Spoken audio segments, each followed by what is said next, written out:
তো বন্ধুরা, দুটো বিষয় আপনাদের সঙ্গে শেয়ার করতে এসেছি। একটা হচ্ছে আমাদের নবী হজরত মোহাম্মদ সাল্লাল্লাহু আলাইহি ওয়াসাল্লাম, তিনি কুরবানি কিভাবে দিতেন। তিনি কিন্তু কুরবানি দুটো পশু দিয়ে দিতেন, একটা হচ্ছে নিজের পক্ষ থেকে কুরবানি, একটা হচ্ছে তার উম্মতের পক্ষ থেকে কুরবানি, যারা রিসালাত মানে রাসূল সাল্লাল্লাহু আলাইহি ওয়াসাল্লাম এবং আল্লাহর উপর ঈমান এনেছেন। তো বন্ধুরা, এ থেকে আন্দাজ লাগাইতে পারছেন যে আমাদের নবী হজরত মোহাম্মদ সাল্লাল্লাহু আলাইহি ওয়াসাল্লাম কতটা উদার মনে ছিলেন। তিনি উম্মতের কথাও চিন্তা করতেন, আর আমরা এখন কি স্বার্থপরের মতো চিন্তা করি।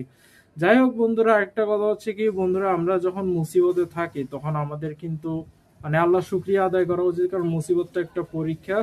আর আল্লাহর বেশি বেশি পানা চাওয়া উচিত, গুনাহ থেকে ক্ষমা চাওয়া উচিত, বা ওই মুসিবত থেকে এমনি উতরাতে পারি সেই পন্থা অবলম্বন করা উচিত। আমি কালকে মুফতি তারিক মাসুদের কাছে শুনছিলাম, আমরা হয় না অনেক সময় যে দোষারোপ করি বা বলি এই বিপদটা আমার সাথে কেন হলো, ঠিক আছে। তো সেসব না করে আমাদের উত্তরণের পথটা বাছাই করা উচিত, বা আল্লাহর কাছে বেশি বেশি পানা চাওয়া উচিত, যাতে আমরা বিপদ মুসিবত থেকে উদ্ধার পেতে পারি। তো বন্ধুরা, মেসেজগুলো কেমন লাগলো জানান, আর ভালো লাগলো অবশ্যই একটা কমেন্ট করে দেবেন, একটা লাইক করে দেবেন।